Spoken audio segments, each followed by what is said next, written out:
భారత ప్రధాని నరేంద్ర మోదీ గారి ఆగస్టు 15, 2026 ఉపన్యాసము మొదటి భాగం నిన్న మొదటి వీడియోలో పెట్టాను. ఈరోజు రెండో వీడియోలో మరికొన్ని విషయాలు మనం మాట్లాడుకునే ప్రయత్నం చేద్దాం.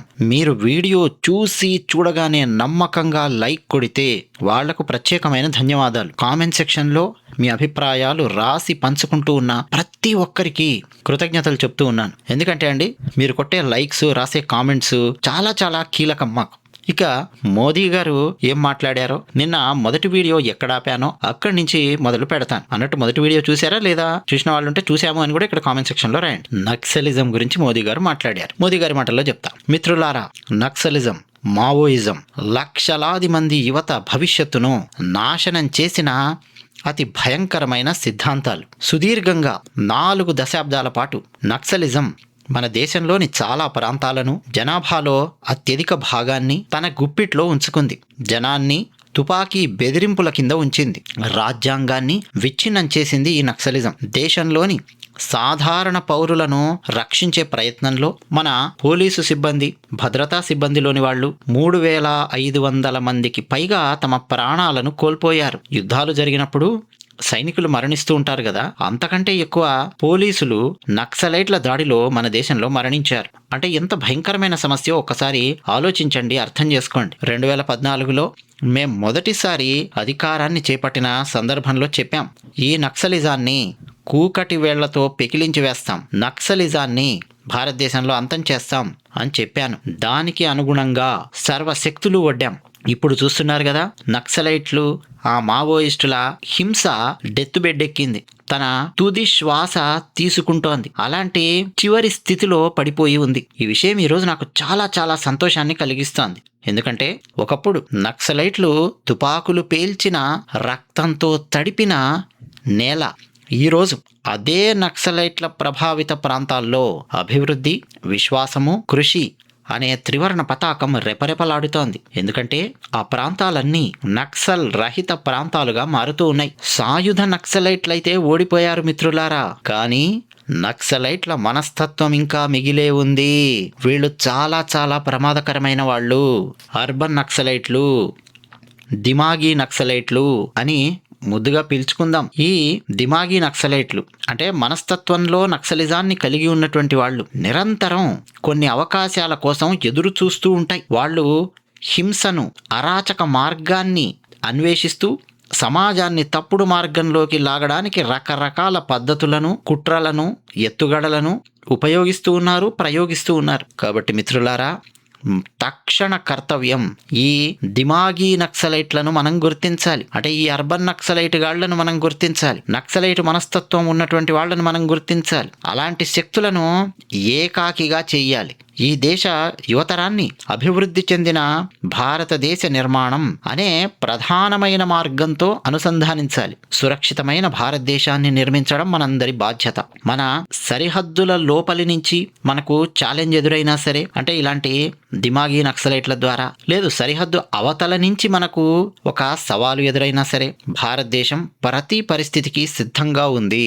మిత్రులారా, ఈనాడు యుద్ధం యొక్క స్వభావాలు మారాయి. యుద్ధం అంటే కేవలం యుద్ధ భూమిలోనో లేకపోతే బార్డర్ వెంబడో, ఆ బార్డర్ దగ్గరో యుద్ధం జరుగుతుంది అన్న గ్యారంటీ ఇప్పుడు లేదు.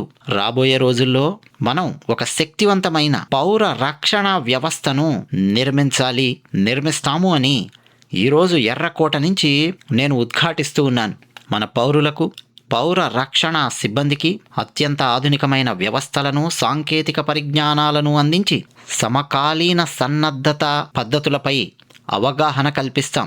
అంటే బార్డర్ అవతల నుంచి వచ్చే యుద్ధమే కాదు, బార్డర్ లోపల జరుగుతున్న యుద్ధం, దేశం లోపల జరుగుతున్న ఈ దిమాగీ నక్సలైట్ల యుద్ధాన్ని కూడా అడ్డుకోవడానికి వివిధ సన్నద్ధత పద్ధతులకు సంబంధించిన అవగాహన, టెక్నాలజీ, వ్యవస్థలు అన్నీ మేము పౌర రక్షణ సిబ్బందికి కల్పిస్తాం. మిత్రులారా, రక్షణ శాఖ విషయానికి వస్తే నేను ఇప్పుడే చెప్పాను, మన సప్తధారలోని 5వ శక్తి వనరు రక్షణ శక్తి.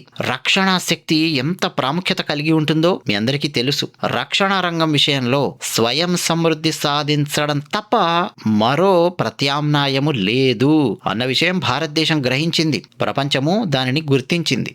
మనం అత్యాధునిక రక్షణ సాంకేతికతలను అభివృద్ధి చేసి ప్రపంచ రక్షణ సరఫరాదారుగా ఎదగాలనే లక్ష్యాన్ని నిర్దేశించుకోవాలి. అంటే మనకు కావాల్సిన రక్షణ పరికరాలను మనం తయారు చేసుకోవడం మాత్రమే కాదు, ఇతర దేశాలకు కూడా ఎగుమతి చేయగలిగే స్థాయికి మనం వెళ్ళేలా మన లక్ష్యాలు పెట్టుకోవాలి. మనం డ్రోన్స్ను అలాగే యాంటీ డ్రోన్ సిస్టమ్స్ను మరింతగా అభివృద్ధి చేయాలి. హైపర్సానిక్ రక్షణ సాంకేతికతల్లో మనం ముందంజలో ఉండాలి. ఈరోజు ప్రతి కుటుంబానికి సైబర్ భద్రత అనేది ఒక సవాలుగా మారుతోంది.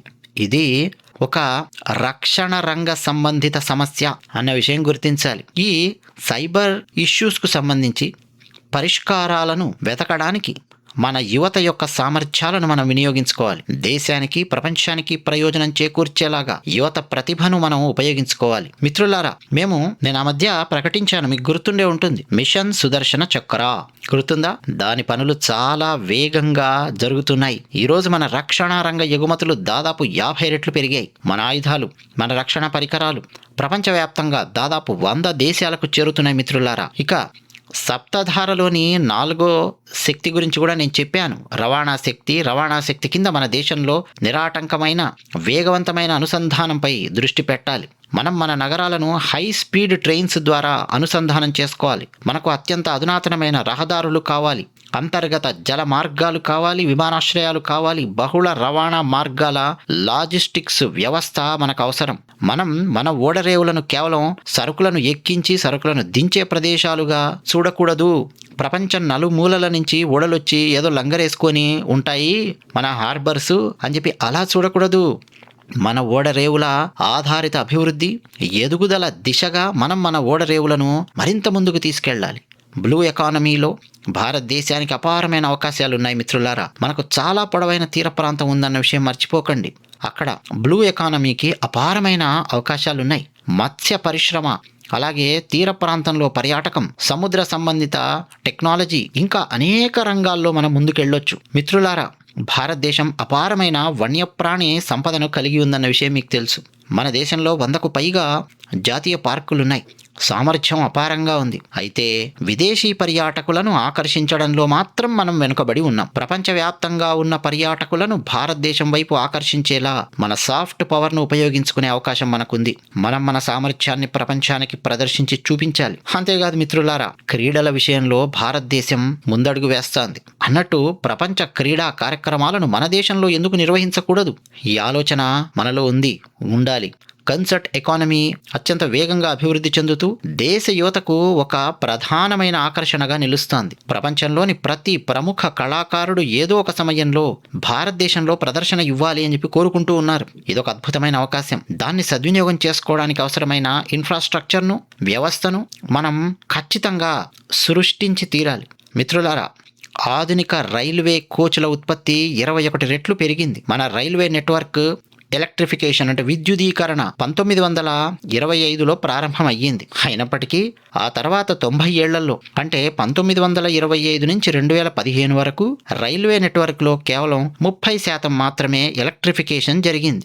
మిగిలిన విద్యుదీకరణ పనిని మేం కేవలం 1 దశాబ్ద కాలంలోనే పూర్తి చేసి దాదాపు సంపూర్ణ విద్యుదీకరణ సాధించాం. అంటే 90 ఏళ్లలో 30% జరిగితే 10 ఏళ్లలో మిగతా 70% చేసి చూపించాం. ఇదే పురోగతికి నిదర్శనం. దానివల్ల విదేశాల నుంచి దిగుమతి చేసుకోవాల్సిన డీజిల్ పై ఆధారపడ్డాన్ని మనం తగ్గించాం. మన రైళ్లు క్రమంగా ఎలక్ట్రిసిటీతో నడుస్తూ ఉండడంతో పర్యావరణానికి కూడా గణనీయమైన ప్రయోజనం కలుగుతోంది. దేశంలో మొట్టమొదటి హైడ్రోజన్ ఆధారిత రైలు ప్రవేశపెట్టాం.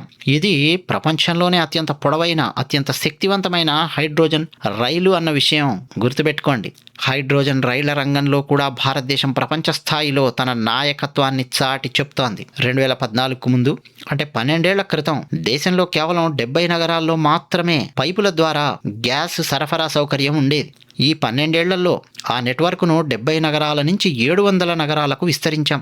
వేగానికి ఇదే నిదర్శనం. ప్రతి ఏడాది గ్యాస్ కనెక్షన్లను గతంతో పోల్చితే ప్రతి సంవత్సరం సగటున 6 రెట్లు వేగవంతంగా అందించాం. 2014కు ముందు కేవలం 20 నుంచి 22 లక్షల కుటుంబాలకు మాత్రమే పైపుల ద్వారా గ్యాస్ చేరేది. మరి ఇప్పుడు 1,75,00,000 కుటుంబాలకు పైపుల ద్వారా గ్యాస్ అందిస్తున్నాం. 12 ఏళ్ల క్రితం దేశంలో సోలార్ విద్యుత్తు సామర్థ్యం కేవలం 2 గిగావాట్లు మాత్రమే. మరి ఇప్పుడు 160 గిగావాట్ల సామర్థ్యాన్ని సాధించాం సోలార్ ఎలక్ట్రిసిటీలో. ఇక మిత్రులారా, అత్యంత కీలకమైనది మన భారత సాఫ్ట్ పవర్, మన బలం. యోగా యావత్ ప్రపంచాన్ని భారతదేశంతో అనుసంధానించింది. యోగా ప్రపంచానికి అంతకంతకు ఒక శక్తి వనరుగా మారుతోంది. భారతదేశంలోని మతపరమైన, ఆధ్యాత్మికపరమైన విశ్వాస కేంద్రాలు, ఆయుర్వేదము, సంపూర్ణ ఆరోగ్య సంరక్షణ వ్యవస్థ ఇవన్నీ ఉన్నాయి. హీల్ ఇన్ ఇండియా ఉద్యమంతో మనం భారత సామర్థ్యాలను ప్రపంచ స్థాయికి విస్తరించగలము. అలాగే మన సినిమాలు, మన క్రియేటివ్ ప్రపంచం, మన విఎఫ్ఎక్స్, మన హస్తకళలు, మన సంస్కృతి, మన యానిమేషన్, మన గేమింగ్, మన డిజిటల్ కంటెంట్, ఏదైనా సరే క్రియేటివ్ వరల్డ్లో భారత్ తన స్థాయిని చాటుకోగలదు. ఈరోజు భారత్ వేవ్స్ సమ్మిట్కు అపారమైన బలాన్ని అందించింది. ప్రపంచంలో ఉండే ప్రేక్షకులకు భారత సాఫ్ట్ పవర్ ఏమిటో, క్రియేటివ్ వరల్డ్ ఏమిటో పరిచయం చేసే భారత world audio visual and entertainment summit కోసం ప్రపంచమంతా ఎదురు చూస్తోంది. అది జరగబోతోంది మిత్రులారా. ఒక దేశం అంటే కేవలం ప్రభుత్వం మాత్రమే అనుకోకండి. ప్రతి పౌరుడు దేశంలో భాగమే. రాబోయే దశాబ్దంలో ఫార్చ్యూన్ 500 లిస్టులో 50 భారతీయ కంపెనీలు ఉండాలి అన్న ఆకాంక్ష మనం ఎందుకు పెట్టుకోకూడదు? అది మన లక్ష్యం ఎందుకు కాకూడదు? అంటే ప్రపంచంలో ఉండే ఫార్చ్యూన్ 500 కంపెనీస్లో 50 కంపెనీస్ మన ఇండియన్ కంపెనీస్ ఎందుకు ఉండకూడదు? యూపీఐ డిజిటల్ పబ్లిక్ ఇన్ఫ్రాస్ట్రక్చర్ ద్వారా మనం మన సామర్థ్యాలను ప్రదర్శించి చూపించాం. మన క్రెడిబిలిటీ మనం నిరూపించుకున్నాం. డిజిటల్ లావాదేవీలు 100 రెట్లు పెరిగాయి. ఇప్పుడు భారతదేశం తన డిజిటల్ పబ్లిక్ టెక్నాలజీస్ని ప్రపంచంలోని ప్రతి మూలకు తీసుకెళ్లి తీరాలి. ఆ తర్వాతి తరం కమ్యూనికేషన్ టెక్నాలజీస్లో భారత్ ముందంజలో నిలబెట్టి చూపించాలి. బ్యాంకింగ్ రంగం వేగంగా అభివృద్ధి చెందుతోంది. ప్రపంచంలోని అగ్రశ్రేణి బ్యాంకుల పక్కన భారతీయ బ్యాంకు పతాకం ఎందుకు ఎగరకూడదు? ప్రపంచంలోని టాప్ 5 బ్యాంక్స్లో మన భారతీయ బ్యాంకు ఉండి తీరాలి మిత్రులారా. భారత్లో విశ్వాస కేంద్రాలు అంటే ఆయుర్వేదం, సంపూర్ణ ఆరోగ్య సంరక్షణ వ్యవస్థ ఉన్నాయి. హీల్ ఇన్ ఇండియా ఉద్యమం ద్వారా మన భారత సామర్థ్యాలను ప్రపంచానికి తీసుకెళ్లగలం. మిత్రులారా, మెడిసిన్స్ రంగంలో మనం చాలా గొప్ప కృషి చేశాం. అయితే ప్రపంచంలోని 5 అతిపెద్ద ఔషధ కంపెనీస్లో 1-2 భారతీయ ఫార్మాస్యూటికల్ కంపెనీలు చోటు దక్కించుకోవడం ప్రస్తుతం మనకున్న తక్షణ అవసరం. ఆ రేంజ్లో మన డెవలప్మెంట్ ఉండాలి మెడిసిన్స్ రంగంలో. గత 5 లేదా 7 దశాబ్దాల్లో కేవలం 25 కోట్ల మందికి మాత్రమే సామాజిక భద్రత లభిస్తే, ఈ ఒక్క దశాబ్ద కాలంలో మనం 100 కోట్ల మంది పౌరులకు సామాజిక భద్రతను అందించగలిగాం. ఆయుష్మాన్ భారత్ పథకం కింద 70 ఏళ్లు ఆపై వయస్సున్న వృద్ధులకు కూడా ఇప్పుడు 5 లక్షల రూపాయల వరకు ఉచిత వైద్య చికిత్స మందులు అందిస్తూ ఉన్నాం. మిత్రులారా, మనం స్పేస్ రంగాన్ని విస్తృతంగా అందుబాటులోకి తెచ్చాం. జాతీయ డ్రోన్ విధానాన్ని రూపొందించాం. ఖేలో ఇండియా విధానం ప్రవేశపెట్టాం. 35 ఏళ్లుగా ఎలాంటి కొత్త విద్యా విధానం లేని పరిస్థితుల్లో మనం సరికొత్త జాతీయ విద్యా విధానాన్ని తీసుకొచ్చాం. దీనివల్ల లాభపడింది ఎవరనుకుంటున్నారు? మధ్యతరగతి కుటుంబాలు, పేదలు. మిత్రులారా, మన క్రీడా ప్రదర్శన మెరుగుపడుతోంది. 2036 ఒలింపిక్స్కు బలమైన పోటీదారులుగా మారే దిశగా మనం వెళుతున్నాం. భారత్ 2030 కామన్వెల్త్ క్రీడలను నిర్వహించబోతోంది. 2036 ఒలింపిక్స్కు భారత్ వేదిక కావాలని మనం కోరుకుంటున్నాం, ప్రయత్నాలు చేస్తున్నాం. అయితే భారత్ ప్రస్తుతం ఇంకా ఆడని ఆటలు, కనీసం అర్హత కూడా సాధించని ఆటలు, పోటీ పడడం మానేసిన ఆటలు, అలాంటి విభాగాలు ఉన్నాయి. 2036లో మనం వాటన్నింటి మీద దృష్టి పెట్టి ప్రతి ఆటలో అర్హత సాధించి తీరే దిశగా మనం వెళ్ళాలి. ప్రతిభను అన్వేషించడమే ఒక ప్రచారమైన దారిలో ఒక ఉద్యమంగా మేము మొదలు పెట్టాలనుకుంటూ ఉన్నాం. ప్రతిభ ఎక్కడుందో అన్వేషించి మరీ తీసుకొస్తాం. 5 నుంచి 15 ఏళ్ల లోపు ఉండే బాలబాలికలలో క్రీడా ప్రతిభను గుర్తించేందుకు గ్రామాల్లో, నగరాల్లో, పాఠశాలల్లో ప్రతిభను అన్వేషించడమే ఒక ప్రచార ఉద్యమంగా మేము నిర్వహిస్తాం. ఫ్రెండ్స్, మిగతా విషయాలు తర్వాతి వీడియోస్లో మాట్లాడుకునే ప్రయత్నం చేద్దాం. వీడియో నచ్చితే లైక్ కొట్టండి. ధన్యవాదాలు.